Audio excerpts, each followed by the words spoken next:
Welcome, everybody. Thank you so much for attending tonight's book club event. This is our third book club in our Sharsheret series. I'm our California Regional Director for Sharsheret, and I am so pleased and honored to be interviewing Jessica Queller tonight, the author of Pretty is What Changes. I want to thank several of our community partners for tonight's program: JScreen, the Minkoff Center for Jewish Genetics, the Norton and Elaine Sarnoff Center for Jewish Genetics, Temple Israel of Hollywood, and the Victor Center for the Prevention of Jewish Genetic Diseases. And a special thank you to the Vassar Center for BRCA for their support and their dedication to genetics education. Before we get started, just a few housekeeping things. This webinar is being recorded and will be posted on Sharsheret's website along with a transcript, but your faces will not be in the recording. So if you have to jump off early, you'll be able to catch the rest of this later, or if you want to share with any friends or family, please do so. And you may have noticed that all participants have been muted when you entered the program, and you will be kept muted throughout the call. There is going to be a Q&A at the end of the interview, but we're going to ask that you put your questions into the chat box, and then I'll ask those questions, as many as we can get to before the end of the program. For those of you who are new to Sharsheret, we are a national nonprofit organization celebrating our 20th year this year. We provide free psychosocial support to women and their family members facing breast cancer, ovarian cancer, and those who are facing increased genetic risk, the topic that we'll be talking about tonight. We know this is a really difficult time right now, so if you yourself are facing one of those cancers, maybe you're facing a BRCA diagnosis or other genetic mutations, please don't hesitate to reach out to us. Or if you're a friend and family member, we're here for you as well. One of our programs that you might be interested in learning more about tonight that I wanted to highlight is our Genetics for Life program. It's a program where you can speak one-on-one with our genetic counselor and talk a little bit about your family history, any concerns you have about your cancer risk, and the implications of genetic counseling and testing for you and your family. I know that we're going to be talking about that subject tonight. So after this program, please know that we have a genetic counselor who's available, who offers free support. All of our services are free, I should say that, and it's offered by phone. So no matter where you are in the country, our genetic counselor is available to speak to you. Just a medical disclaimer, as we move into the webinar, I want to remind you that Sharsheret is a national nonprofit, and we do not provide any medical advice or perform any medical procedures. The information tonight is not a substitute for medical advice or treatment for specific medical concerns that you have. Always seek the advice of your physician or qualified healthcare provider with any questions you have regarding a medical condition. So now, it's my pleasure to introduce Jessica Queller, the author of Pretty is What Changes. She was born in Manhattan and received her BA in English Literature from Tufts University. And her illustrious career includes producing and writing many hit TV shows, of which I am a personal fan of every single one of them. Felicity, Ed, One Tree Hill, Gilmore Girls, Gossip Girl, The Carrie Diaries, Vegas, and Blood and Oil. And she's currently the executive producer and showrunner of the CW's Supergirl. She's part of...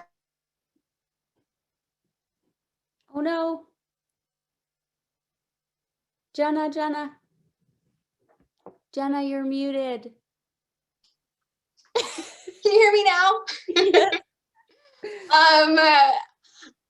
So Jessica is a member of Temple Israel of Hollywood. I don't know if you heard me say that, but I'll say it again. She's a member of our LA Jewish community, and she is a passionate women's health advocate.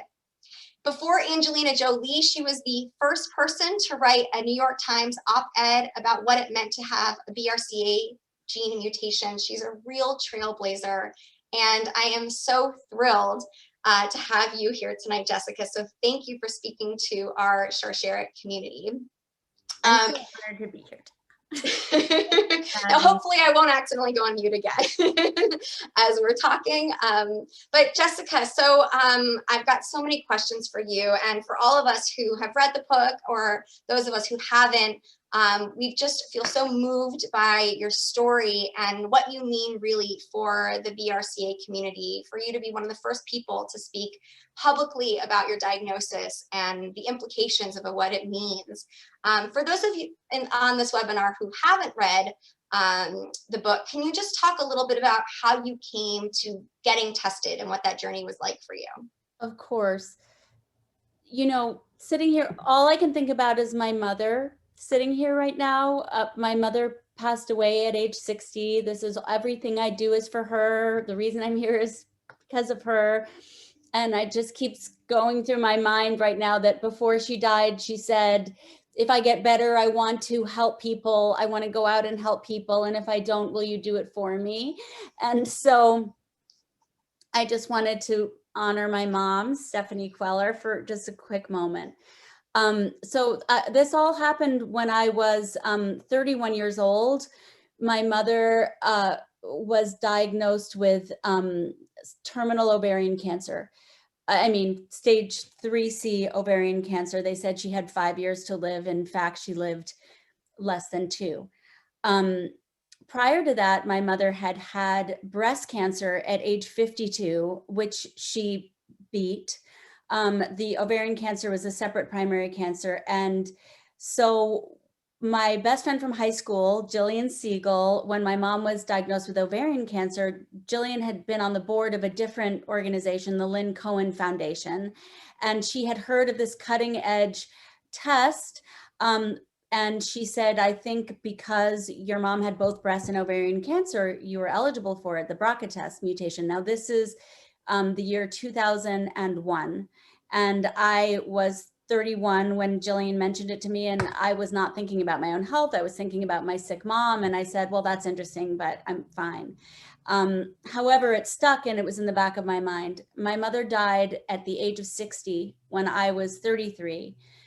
And it was the most horrific thing I hope I will ever experience in my life, that process, the whole, we'll talk about it more later. But so at age 34, a year after my mother's death, I started getting my life back together and I moved back to Los Angeles. My family lives in New York and I got a TV writing job, which is my career. And I thought, okay, I'm 34 years old. I lost my mom. I spent the past 3 years dealing with illness and death and grief.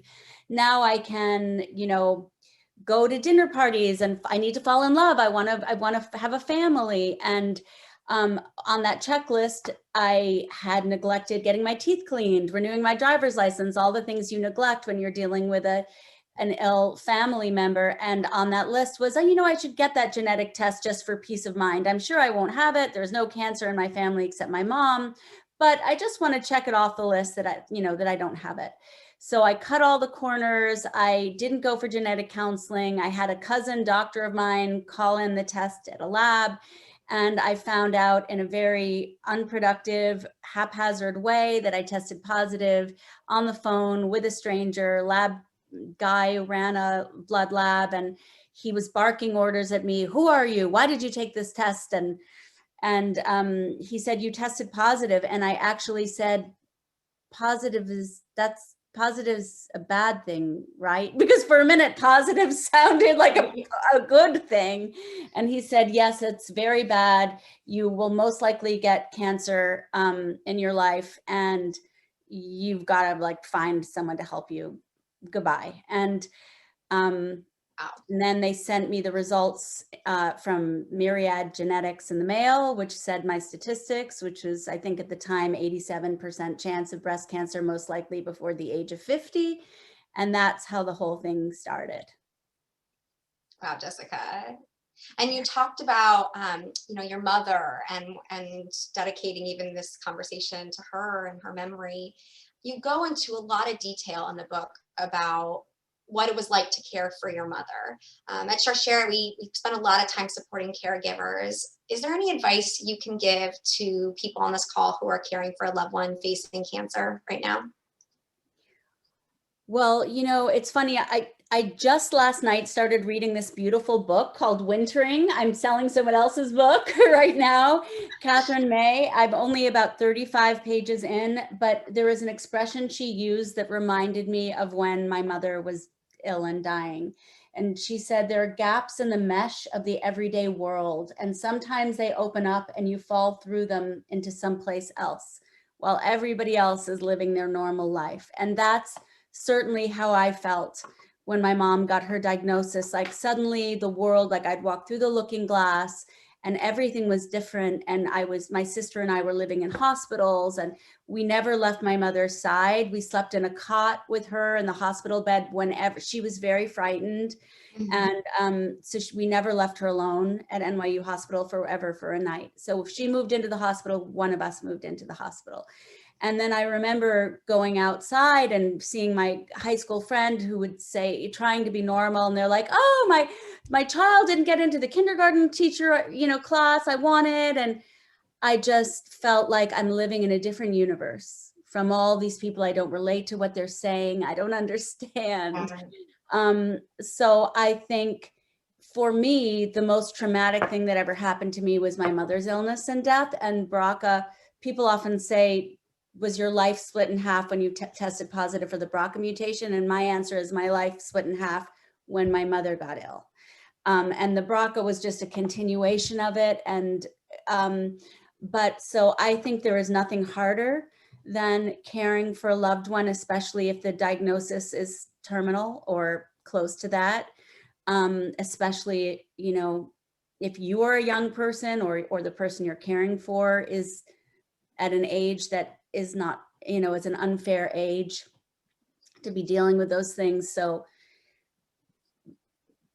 as much support as you can surround yourself with people, it's a club no one wants to be a member of, but if you can reach out to people who've lived through this, and so you don't feel crazy and you don't feel alone and you don't have to grin and nod and pretend you care about your friend's kid's kindergarten teacher, it's a time like no other. And I do think that for me, a lot of soul searching and what matters, it's one of those things that illness and death, it's like all of a sudden, all the superficial stuff falls away, and you can really examine what matters to me. What do I want to devote my energy to? It gives you this fresh lease on life in a sad way.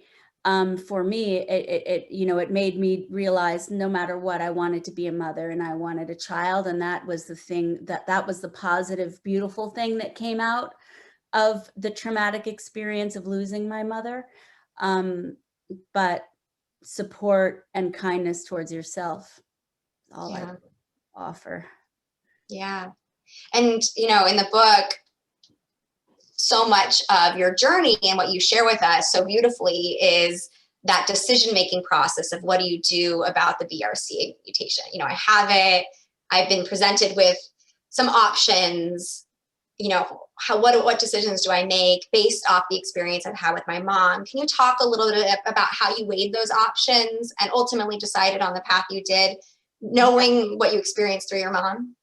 Well, I mean, it makes a lot of sense to me that we're talking a lot about my mom now, because I remember when, first of all, my being public about this subject, it sort of had a life of its own and it snowballed. And my best friend from college tricked me into not playing ostrich and sticking my head in the sand about my diagnosis.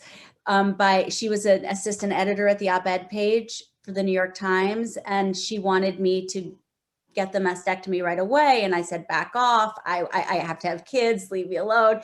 And then she said, how would you like to write an op-ed piece for the New York Times about it? And my writer ambition was like, me write an op-ed piece? In that case, I'll become an expert about it. I don't know. I've lost the thread of what I was getting to. My mother. So I wrote the op-ed piece, which got a lot of attention because this was a subject that was not yet known. It was new. And then I was approached to see if I would be interested in writing a book. And my answer was, to me, this is all about my mother. There is no way I can write a book about the subject without devoting nearly half of the story to what I witnessed with my mom, because had I not witnessed the horror of her illness and death, there's no way I could have understood what cancer meant. And there's no way I would have chosen, or certainly not been, a leader in choosing prophylactic surgery. it was, so when I tell the story, I always spend a lot of time narrating what my young, beautiful mother, what happened to her. And, you know, I myself am now 52 years old. So, or sorry, I'm 51. Why am I aging myself? I'm 51. I'll be 52 in November. But, you know, my mom was told she had 5 years to live at age 58. That's not very far from me. Yeah. And she only lived 2, and they were horrific years. So I knew, being my sister and I were our mom's primary caregiver for the last 3 months of her life. And, you know, we put on rubber gloves and we put suppositories in for her. We changed her patches. And my mom was, we'll get into this later, but was a fashion designer and very glamorous and very beautiful and very proud. And so the whole concept of how we were nursing our mom was just beyond unfathomable. And I knew after going through that experience, I do not want chemotherapy. I do not want cancer. I don't want this. I don't want this. If there is anything I can do to prevent this happening to me, I will do it. And so that was the whole motor behind my taking action. Yeah. And you talk a lot about in the book, knowledge is power, ignorance is bliss, and how you chose the knowledge is power option, but for your sister, Danielle, she wasn't quite there with you. And I was really struck in the book when the New York Times op-ed came out that she didn't want to confront you, but she shared with it. It thrusted her into the spotlight in a way that she didn't want to be, and forced her to kind of look at her decision to not confront it. Can you talk about that dynamic of a sibling not choosing the same path as you in terms of wanting to get tested? I'm sure people who are on this webinar tonight have faced family dynamics around to test, to not test, people choosing different options, prophylactic surgery versus surveillance. Can you talk a little bit about that dynamic between you and your sister and how that's evolved over time? Well, first of all, I'm very lucky that my sister forgave me because I would not recommend anyone doing what I did, which is outing her story in the New York Times without her permission. And in retrospect, I don't even know what I was thinking. That was not very sensitive. I was in my own bubble of, you know, so that was not very good. That wasn't, but she did forgive me, and she is also an advocate now, and I'm very blessed. She's a wonderful, wonderful sister. You know, as I mentioned at the beginning, I didn't choose knowledge exactly on purpose, since I thought I was going to test negative. So I didn't give it a lot of deep thought, and I didn't even really know what the information meant. Which is also not a very intelligent way to approach this. But once I did find out that I had the mutation and I started learning about it, it's like you can't close the Pandora's box. And so then I felt, I am going to have this hanging over my head. I had naturally dense breast tissue. And so every time, you know, the scare of every 3 months, is this something? I was pinching myself black and blue, trying to feel for lumps. And I felt like, I guess this isn't really an answer to his knowledge power. It took me a year. It took me a year of obsessing and soul searching day and night and day and night and day and night to make the decision. And again, this was 16 years ago. So this was a time when this was not known very well. Doctors did not know how to advise patients. The doctors would say, this is a case of science outpacing our ability to know what to do with the data. We don't know, the doctors said, good luck. This is your information. It's up to you. You have to make your own decisions. But after I did my soul searching obsessively day and night for a year, I really came away with the fact that if I can maybe this is a gift from my mom, that my mother's death is not in vain. My mother's horrific experience could save me and my sister from having to meet the same fate. And ultimately, what a gift that this is something that I could prevent, and that I had the foresight.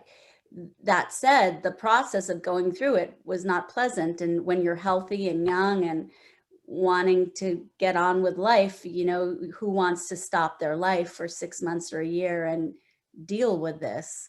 But when you weigh the options, I think it was pretty clear. But my sister, it took her longer to come around because she was traumatized from our mother's death. The idea of a mastectomy without cancer was also not only traumatic, it was, even the experts, some said it was crazy.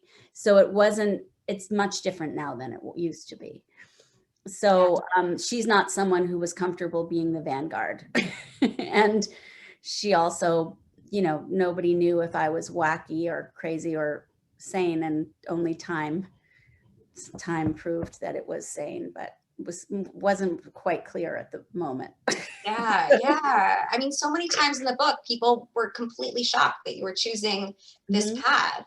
And looking at it 16 years later, it seems it's so common now. It's such a important option that people have. But that's a testament to you that you were able to speak out about it.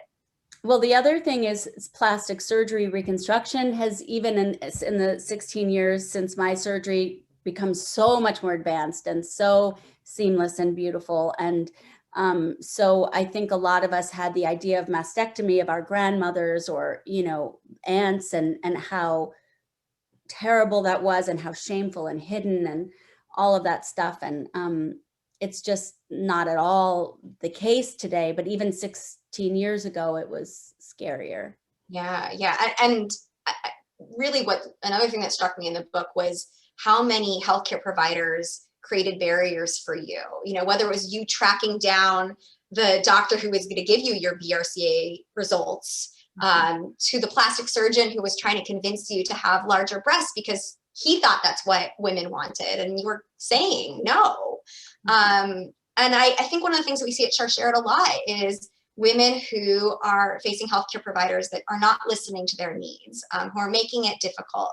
Can you talk a little bit about being a self-advocate, and how you navigate some of these really challenging providers who are not listening to you? Well, once again, it goes back to my mom.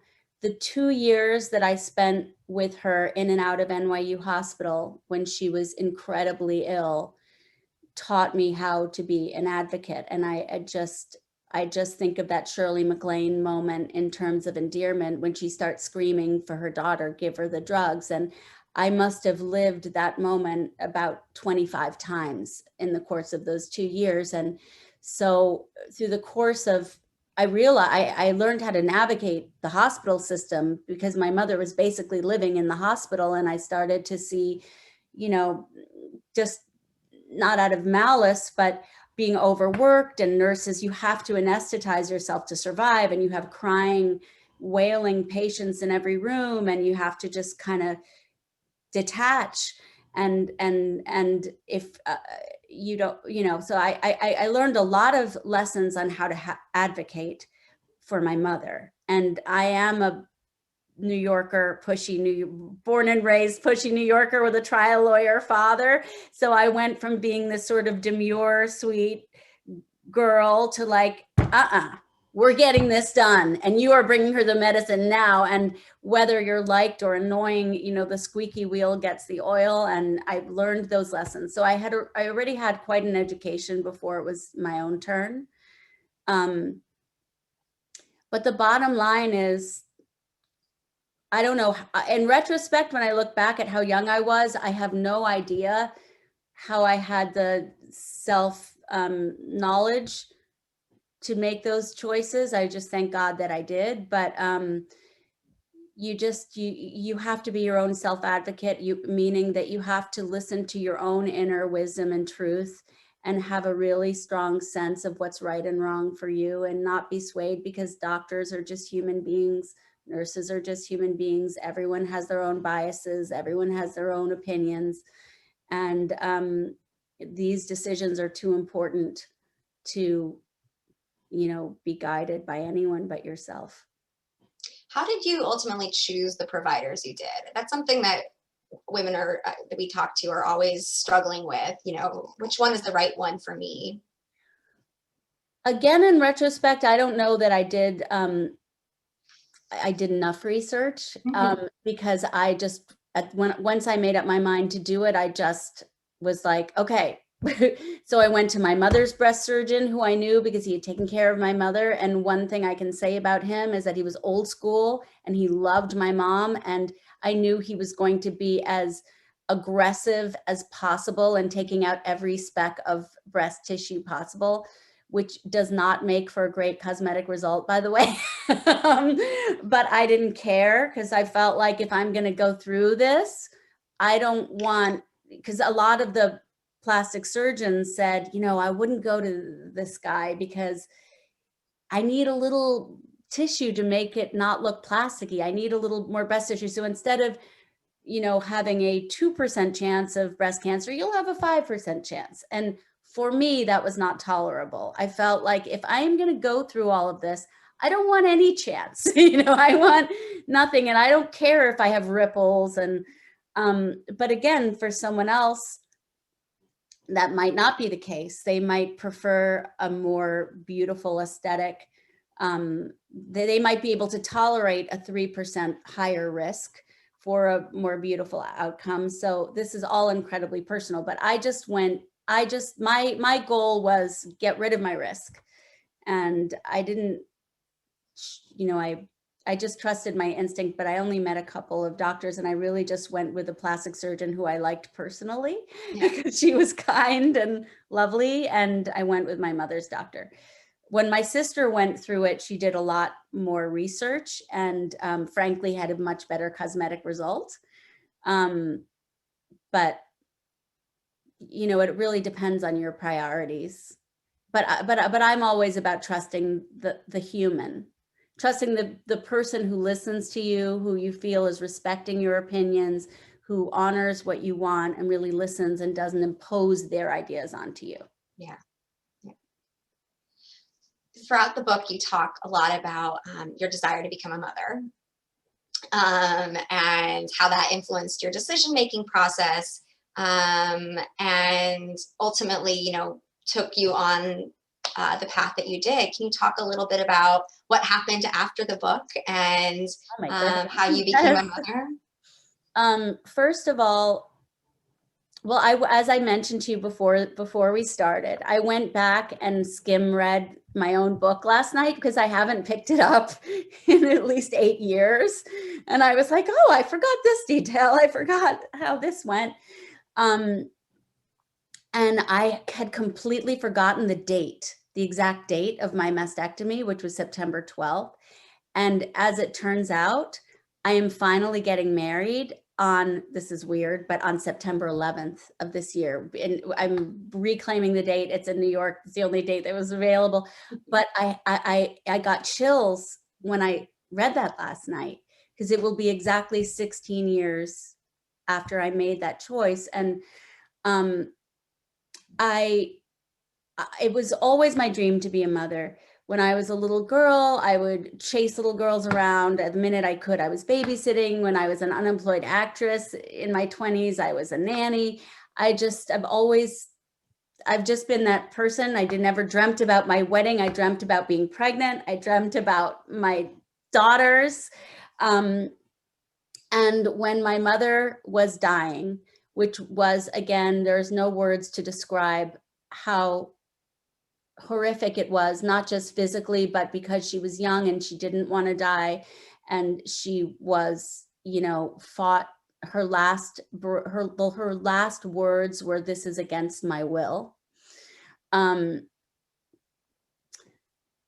was so depressed throughout my mother's death that I just suddenly felt like I don't understand, existential despair.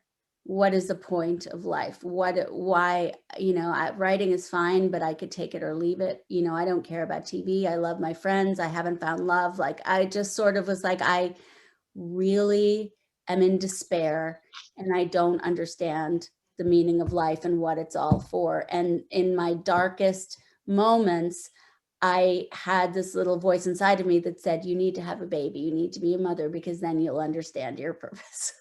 And so I just decided. And then the thing that made me sob reading it again last night is that one of my last nights with my mother, when we were in Las Vegas at the ill-fated Celine Dion concert, when she got too sick and couldn't go, she was lying in bed, and she, for the first time, was very calm and said, I don't have long to live, but I'll always be with you. And God takes and he gives away, takes and he gives, and he's going to give you a baby, and he's going to give you someone to love. And I mean, it was just like, it was so not like her. She was very neurotic and, and all these things. And she was so calm, and it was so loving.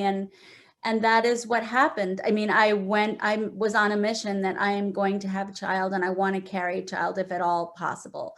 And I went, and the book narrates my frantic search for love quickly before I had to have the ovaries out. And it was chaos. And there was this boy and that boy, and this one loved me, but I didn't love him, but maybe I should marry him anyway because he's so kind. And, and there was a therapist who said, just marry him. Your choices have changed. Your options have changed. You can always get divorced later. Like, everybody had opinions. And somehow I just stopped all the noise and said, I'm going to do this myself. I'm going to go to the sperm bank. I'm going to have a baby myself. And I'm going to have faith that love will come later. And so here we are. It took 16 years later, I'm getting married. And my daughter is 11. That's amazing, Jessica. It's a long road. Yeah. But it worked out, and I'm very happy. That's so wonderful. And I think, some of us are interested to know, did you choose pre-implantation genetic diagnosis? How did you deal with that? So I was very torn about it, for obvious reasons. Well, for mainly because I felt, had that been around, I would have been selected out, because for those who don't know, if you're doing in vitro, they have the technology to select the embryos that carry the BRCA mutation and toss them, and only implant the babies that don't. That said, because I started to have a baby, try to have a baby on my own at 37, and my FSH levels were very good. My fertility was strong. I did not have to do IVF. I just did IUI, fancy turkey baster in the doctor's office. So you can only do, is PDGs, it's PDG or PGD. Wait, now I'm pre-implantation diagnosis. Yeah. So you can only do that if you do in vitro. So I had decided if I had to do in vitro to get pregnant, then I would do it. But if I got pregnant through IUI, then, and I did end up getting pregnant without in vitro, so I didn't do it. Of course, now I have very mixed feelings about that now that my daughter's 11, and I have tremendous anxiety. She has a 50% chance of inheriting the BRCA1 mutation. And I'm, now I might have advised my younger self differently. But is she aware of this at all? Or is it something that's come up? She's aware of it in a very general way. Mm-hmm. She's very aware that grandma died before she was born, and she never got to meet her grandma. And she talks about that a lot. She's very aware that I had breast surgery and I have scars because she's seen me her whole life. And, I've never hid from her. I tried to make it very normal. And I've always said, grandma died and I did a surgery so that I will not ever get that sickness. And you don't ever have to worry about that. So I've tried to make it, very natural and good. And she knows I wrote a book, and, she's 11. So she hasn't Googled it, or she hasn't taken it in. A few times she says, am I going to have that operation? when I grow up? And I said, I hope not. And I'm on the Young Leadership Committee of Vassar, which is one of my greatest prides of my life. I love Vassar with all my heart, and I'm counting on Dr. Domchek and Vassar to find better solutions for our daughters so that there will be better options than this, if that's the case. Yeah. Yes. We are all really hoping. And I think, hearing this story, and I'm sure people on this call tonight it's resonating with them and what they're going to be saying to their daughters. And one of the things that you talk a lot about in the book is other women's stories, and how you connected with other women who were going, through this. And at Sharsheret, our peer support program allows us to do that, and connect women with similar diagnoses so they can support each other along the way.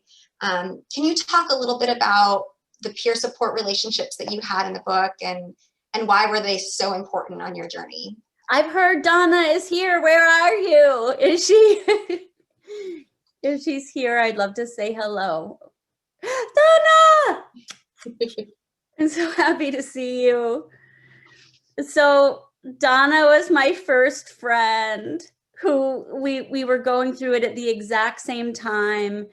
We shared the wonderful Dr. Julia Smith at NYU, and Dr. Smith is an oncologist, but she sort of was everything to her patients. She was therapist, genetic counselor, connector. She was everything. And Dr. Smith sort of set us up on a friend date and said, you're in the same boat. You're about the same age. Donna is a bit younger, a couple of years younger, and you're both doing this at the identical time. So we met, we connected right away. I revisited the book last night, and I also got teary reading about us going to dinner and laughing about, Donna was going to reconstruct herself bigger because and I wanted to be smaller, and we were trading bodies, and it was poignant. You have to please understand that I don't even remember my own book because it's so long ago.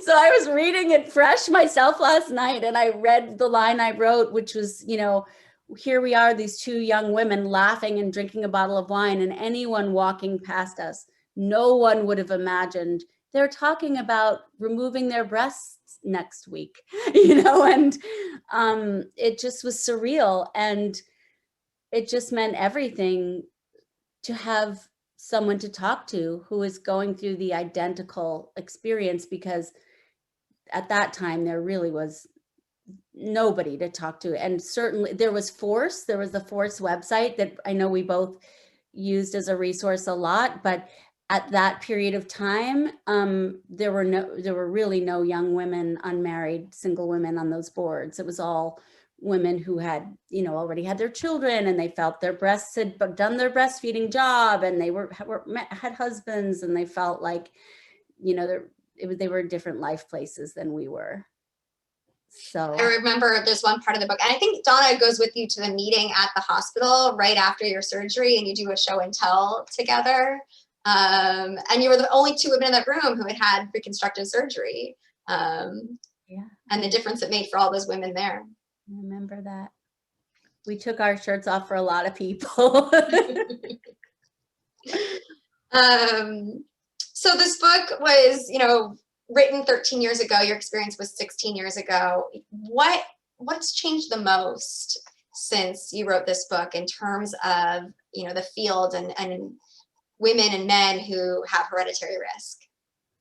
Well, I mean, the number one thing that's changed the most, thank God, is this is no longer a new or unknown thing. So if you're a young woman and you go to the doctor now, the doctor says you need to have a prophylactic double mastectomy, and this is your surgery date. And if you don't want to, then you're being the maverick, then that's your choice. But there's clarity in how successful it is, and how, it's not a big mushy quandary to solve. So for better or for worse, I think that helps it helps to be told. You go to an expert and the expert tells you what to do, and you have to deal with your feelings and you figure out what to do, but you don't have to navigate it all by yourself like we did. Number two, I have seen a ton of women take their shirts off for me in recent days, and boy, do they look gorgeous.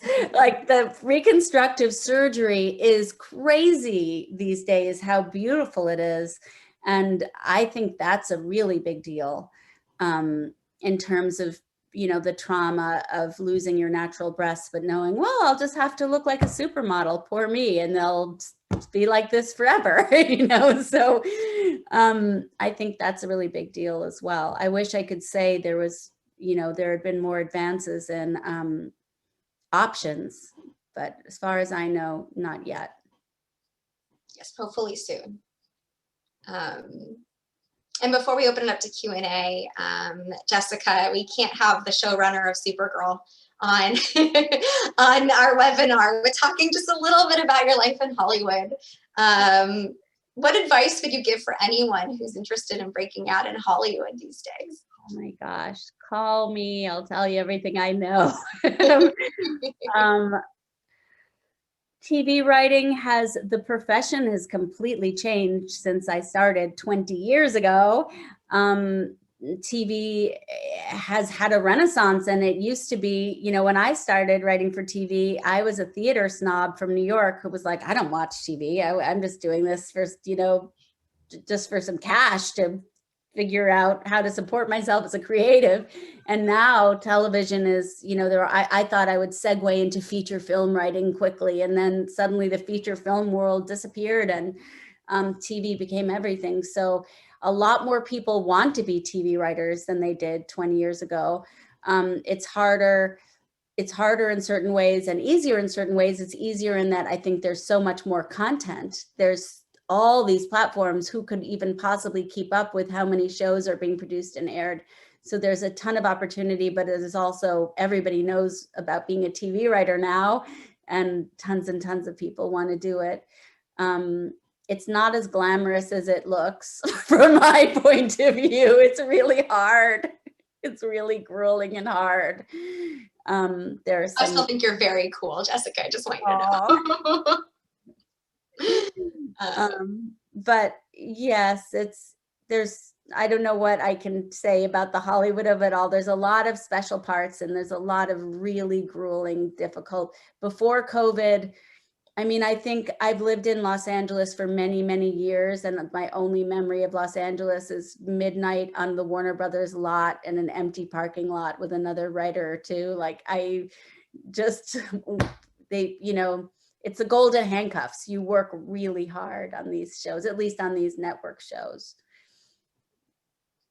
Well, it sounds all very glamorous and exciting. Thinking about driving around on the Warner Brothers lot. It's glamorous for year one. And then by year 19, I'm like, oh my God, I've never left this empty parking lot. All I've ever seen of LA. And that story of Harrison Ford, who charms your mom.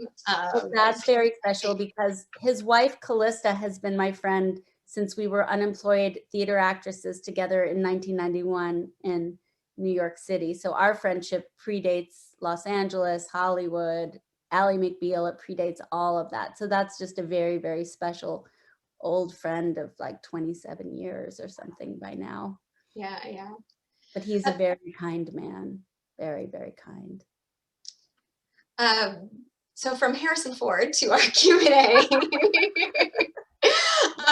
He's probably the most glamorous part.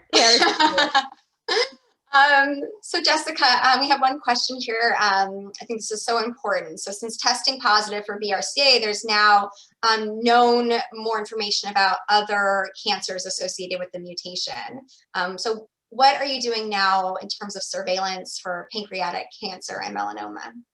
Well, actually, which Lisa knows, I just went to see Dr. McAndrew because Lisa Hoffheimer helped me get in to see her. My sister and I went, and we just took the whole updated panel of genetic tests, and I will find out. I'm really scared, but I don't think anything on that panel is as scary as what I already have, as far as I know.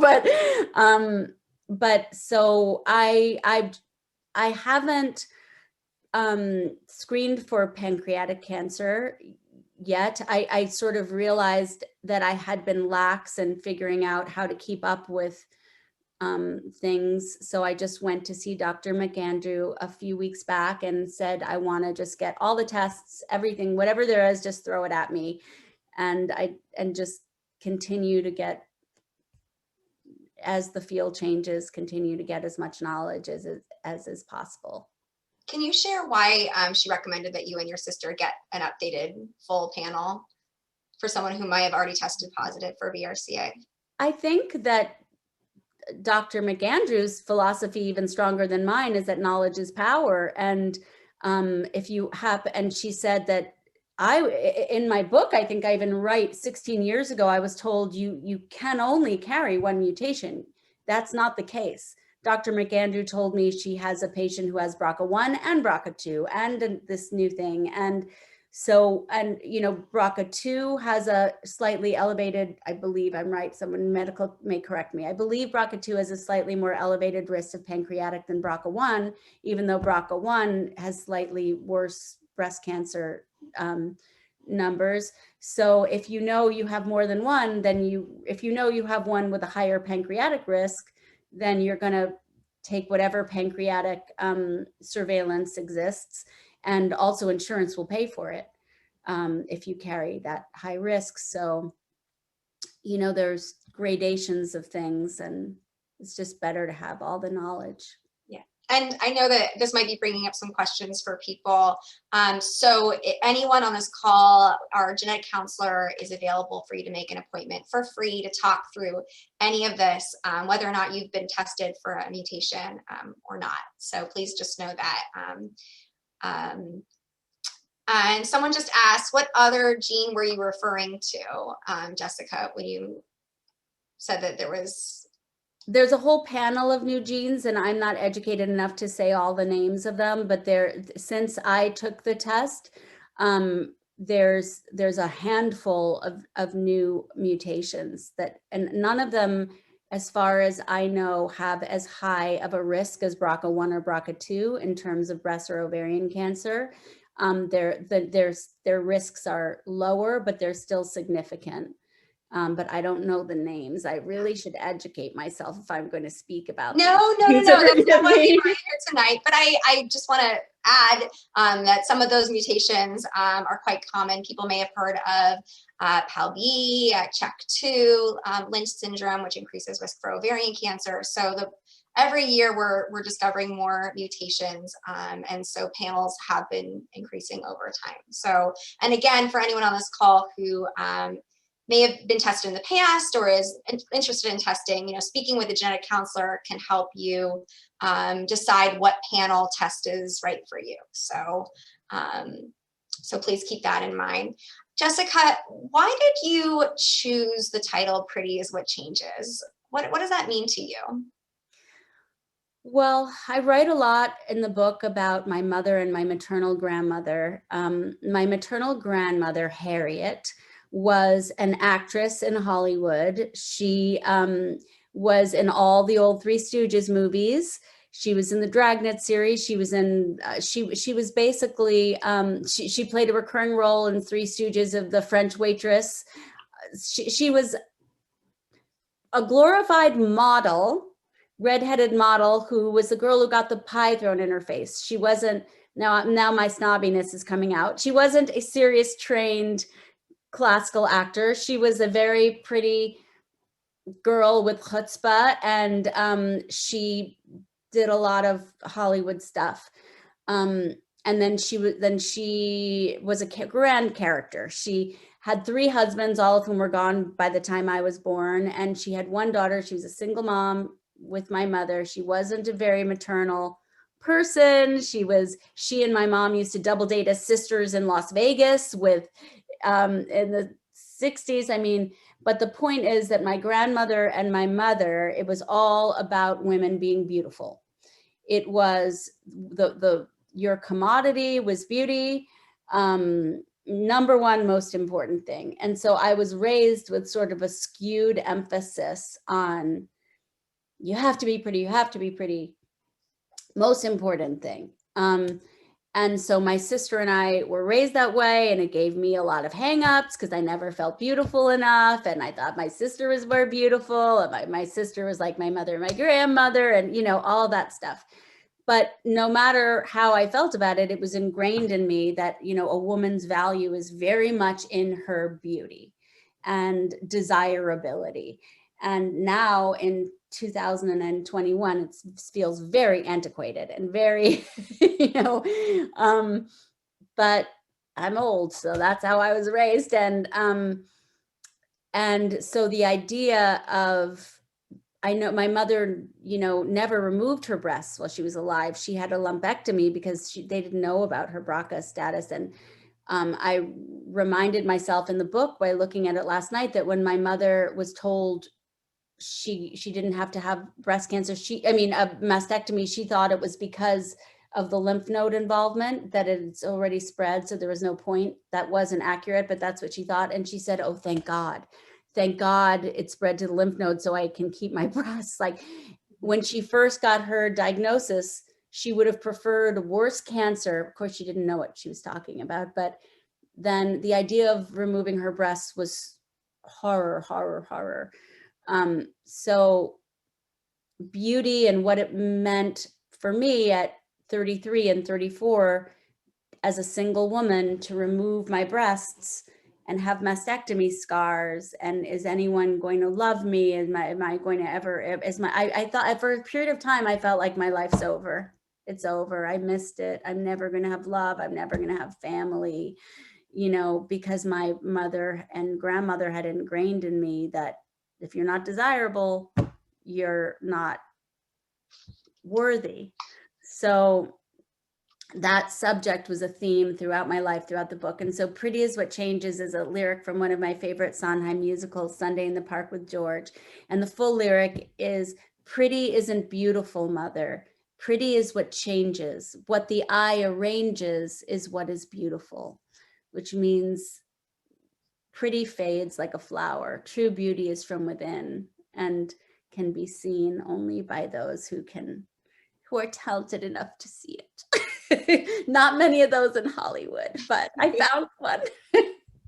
Well, Jessica, we are so blessed to be able to have you and for you to share your heart and your inner beauty with us this evening. Thank you. This was so special. So much. Really special to me. Thank you. And for all of you on the call, we do want your feedback. We have an evaluation survey. It's going to be placed in the chat box right now. Jessica has generously offered 5 personalized autographed copies of tonight's book. So if you fill out our evaluation, you might get one of those copies.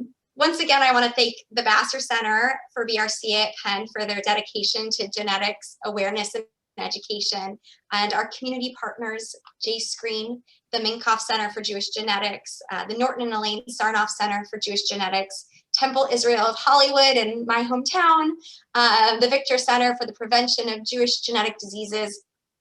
And as we close, I know that this conversation might have brought up a lot for the people on this call. I've mentioned our Genetics for Life program, so please don't hesitate to reach out to Sharsheret if you would like to speak with our genetic counselor, or if you're interested in peer support, and most importantly, to speak to one of our mental health professionals. Jessica spoke so beautifully about her experience, about her mother and how that influenced what she went through. We know that things are challenging for everybody, so please know that we have a team of mental health professionals that are here to support you during your journey. And once again, thank you, Jessica, for tonight. You're seeing all this beautiful stories come in. Jessica will send it to you afterward. Send it to me, yes. And thank you again, everybody. I hope you have a wonderful evening. Thank you so much, everyone. Thank you. Donna, call me. Lisa, I love you. Thank you. Thank you all.